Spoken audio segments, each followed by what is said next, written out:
मेरी उम्र 23 साल है। सरकारी नौकरी के लिए संघर्ष कर रहा हूँ। असल में संघर्ष, समझौता, त्याग, ये सब 23 का होते होते बहुत अच्छे से सीख चुका हूँ।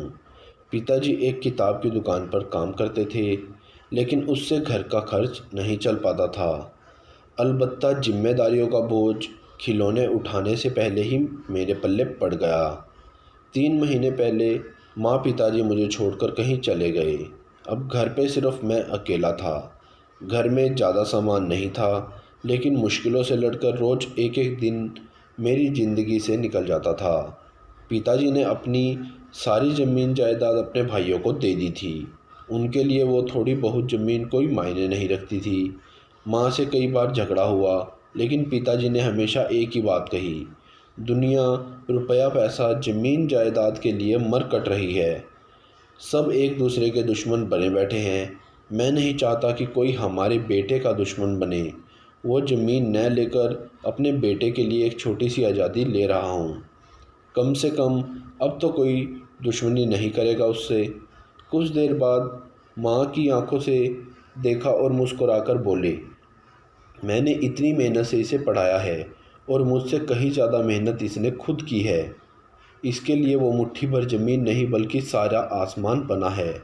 पता नहीं चला कब पिताजी मुझे बेहतर इंसान बना गए। पिताजी मेरे लिए हिम्मत और तजुर्बा छोड़ गए थे। पिताजी की सीख मैंने गांठ बांध ली थी।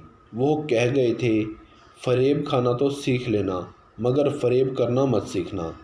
मैंने तस्वीर से ही माँ पिताजी का आशीर्वाद लिया और अपने काम पर निकल गया। सब माता पिता अपनी औलाद के लिए संस्कार ही छोड़कर जाते हैं, लेकिन आज के कलयुग में 16 संस्कार से ज़्यादा एक 17वां संस्कार चलन में है, जिसे अंतिम संस्कार कहते हैं। आजकल मान मर्यादा की रिश्ता, भावनाओं की धज्जियाँ उड़ाकर उनका अंतिम संस्कार ही तो करते हैं। पुराने ज़माने में लोगों में 36 गुण हुआ करते थे, लेकिन जैसे जैसे आधुनिकता आती गई, लोगों में एक नया गुण विकसित हो गया, जो आज अवगुण से प्रचलित है। मैं आपको ये सब बातें इसलिए नहीं बता रहा हूँ कि मैं कोई ज्ञानी हूँ, बल्कि इसलिए बता रहा हूँ क्योंकि मेरी कहानी यहीं से शुरू होती है। आज काम पर जाते वक्त एक अजीब सी हलचल थी मन में। पता नहीं क्या क्या होने वाला था। इन्हीं ख्यालों में गुम था कि तभी अचानक मेरी नज़र उस घर पे पड़ी। वो नीले रंग से रंगा था, जिस घर से मेरा रिश्ता पिछले 5 साल से अटका था। वो नीला घर मोनिका का था, जो मेरी ही हम उम्र थी। पिछले 5 सालों से एक तरफा प्यार करता था मैं इस लड़की से। सरकारी नौकरी की तरह ये भी बहुत उलझी हुई पहेली थी। शायद इन 5 सालों में चाहता तो 5 लड़कियों से चक्कर चला सकता था, लेकिन मोनिका पहली नज़र में ही दिल में समा गई थी। अब तो कोशिशें बस उस तक पहुंचने की होती थी। पिछले 5 सालों में मैंने 50 बार अपनी मोहब्बत का इजहार किया। कभी मिली जुली प्रतिक्रिया मिली तो कभी गुस्से से प्रतिक्रिया आई। असल में मोनिका हाई प्रोफाइल फैमिली से थी। मेरे जैसा इंसान उसकी रोज़मर्रा की आदतों को अब कभी नहीं झेल सकता था। अभी पिछले रविवार को तो मैंने उससे अपने प्यार का इजहार किया ही था।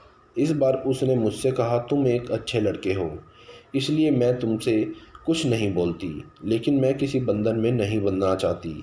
मुझे आज़ादी पसंद है, और फिर तुम्हारे महीने भर का खर्च मेरे लिए एक दिन भी नहीं चलेगा। इसलिए संभल जाओ और मेरा पीछा छोड़ दो। मैंने उसे कोई जवाब नहीं दिया था। शायद उस वक्त कुछ न बोलता तो बेहतर था, और उसने सच ही तो कहा था। मुझे अपनी हद मालूम रहनी चाहिए थी, लेकिन ये दिल था जो हर बार बगावत कर देता था। वो जब जब सामने आ जाती सब कुछ भूल जाता। मैं मोनिका के घर को देख रहा था, सोच रहा था कि शायद अभी छज्जे में दिख जाएगी।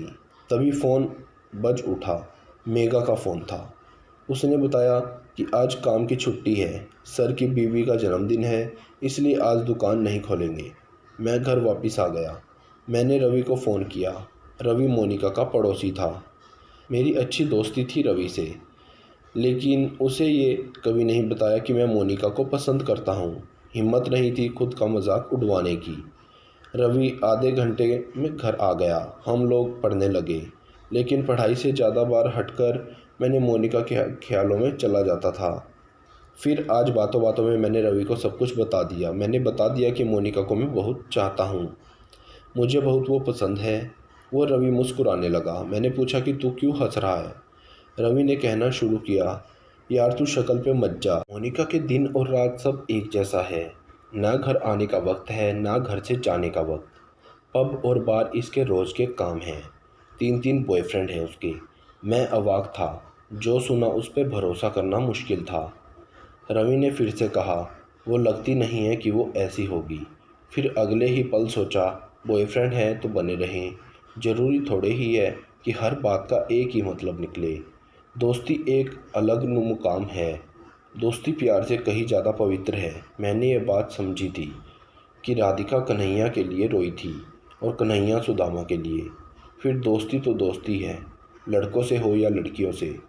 अपनी उम्र से कम या ज़्यादा उम्र वाले से दोस्ती नहीं देखी। दोस्ती बस सच्चाई देखती है, ईमानदारी देखती है, अपनेपन का भाव देखती है। ना चाहते हुए भी मैंने मोनिका की निगरानी करने की सोची। शायद ये गलत बात हो, लेकिन अगर मन में संशय हो तो उसे दूर कर लेना चाहिए। 4 महीनों तक निगरानी करने के बाद रवि की कही हुई एक एक बात 100 आने सच थी। मैं मोनिका से प्यार तो अब भी करता था, लेकिन कुछ था जो मन में संशय पैदा करता रहता। एक लड़के के साथ वो लिव इन रिलेशनशिप में रहती थी। जवानी के जोश का अंदाज़ा तब हुआ जब उसको प्रेग्नेंट हुए अच्छा खासा वक्त हो चुका था। अब सिर्फ एक ही उपाय बचा था, बच्चा पैदा करने का। हालांकि ये बात सिर्फ और सिर्फ उसकी फैमिली वालों को, लड़के की फैमिली वालों को पता थी। मुझे ये सब बात पता नहीं थी, और अगर मुझे ये उस वक्त पता चल जाता तो शायद ये कहानी अधूरी रह जाती। मैं अपने प्यार के लिए जासूस तो बना, लेकिन जासूस के साथ साथ उसका वकील भी बना। मेरे हिसाब से मोनिका अब भी गलत नहीं थी। शायद अब भी चीज़ें सुधारी जा सकती थी, और वो प्यार ही क्यों जो सही और गलत के बीच उलझ जाए। और बड़े शहरों में तो पेट के साथ भावनाओं में भी चर्बी बढ़ी जाती है। जितना बड़ा शहर उतना ज़्यादा बेदिल वहाँ के लोग। इससे अच्छा तो हमारा गांव था। हमारा छोटा सा शहर ही ठीक था। कम से कम वहाँ अभी लिव इन रिलेशनशिप का भूत तो नहीं आया था।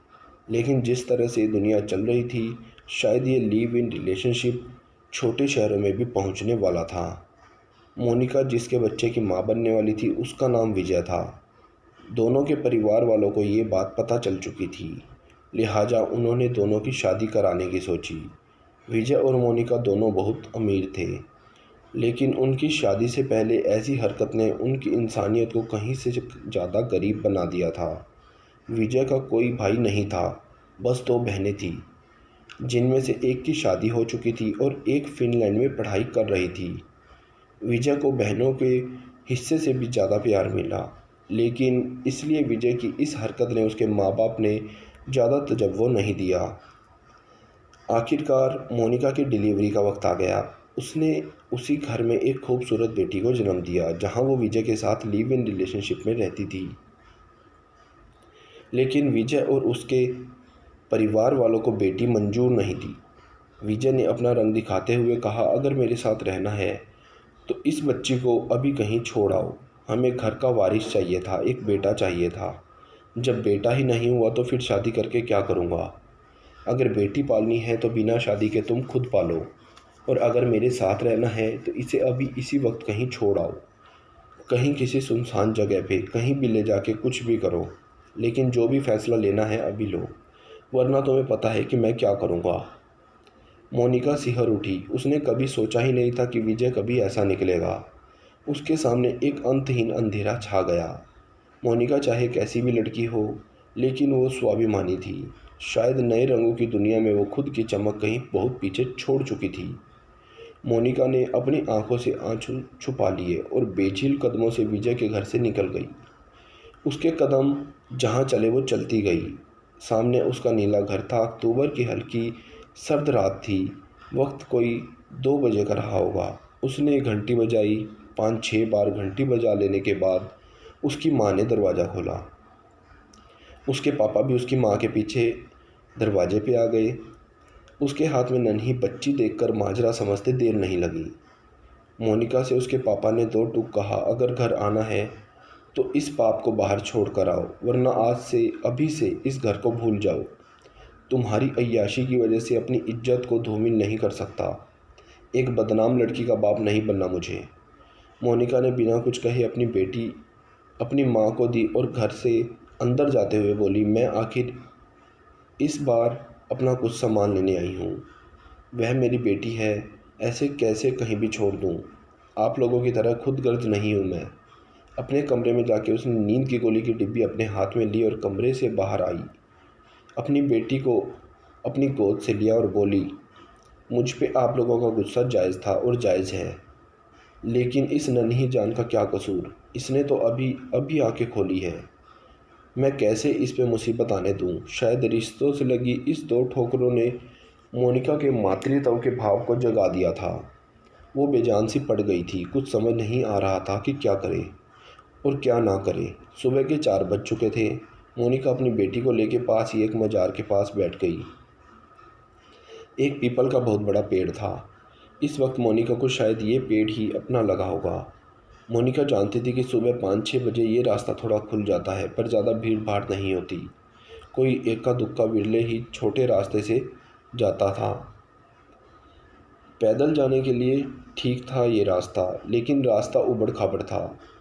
उसने अपनी बेटी को दूध पिलाया और अपनी गोद में उसे उठाकर बेदर्द दुनिया से छुपा लिया। जब वो सो गई तब मोनिका ने वो डिब्बी निकाली और सारी गोलियां निगल ली और अपनी आंखें बंद करके बैठ गई। और मुझे आज रात बहुत ज़्यादा बेचैनी होती रही। पूरी रात करवटें बदलते बदलते ही बीती। सुबह 4:30 बज चुके थे और बेचैनी बहुत ज़्यादा थी। मैं उठा और घूमने निकल पड़ा। मैं अक्सर मजार वाले रास्ते से होकर गुजरता था। थोड़ा सुकून महसूस होता था इस रास्ते पर। मैं अपनी धुन में जा रहा था कि अचानक मेरे कानों में किसी के रोने की आवाज़ आई। कोई बच्चा रो रहा था। मैं चौंक गया। मैंने हिम्मत करके आवाज़ की तरफ अपने कदम बढ़ाने शुरू कर दिए। पास जाके देखा तो नीली साड़ी में एक औरत बैठी थी और उसकी गोद में कोई बच्चा था। मैंने उसको आवाज़ लगाई, कई बार पुकारा, लेकिन कोई प्रतिक्रिया नहीं मिली। मैंने उसके कंधे पे हाथ रखा। मेरे हाथ की उंगलियों से उसका पल्लू छिटक गया। मैंने अपने मोबाइल की टॉर्च जलाई और उसके चेहरे की तरफ लगा दी। मैं अवाक खड़ा रह गया।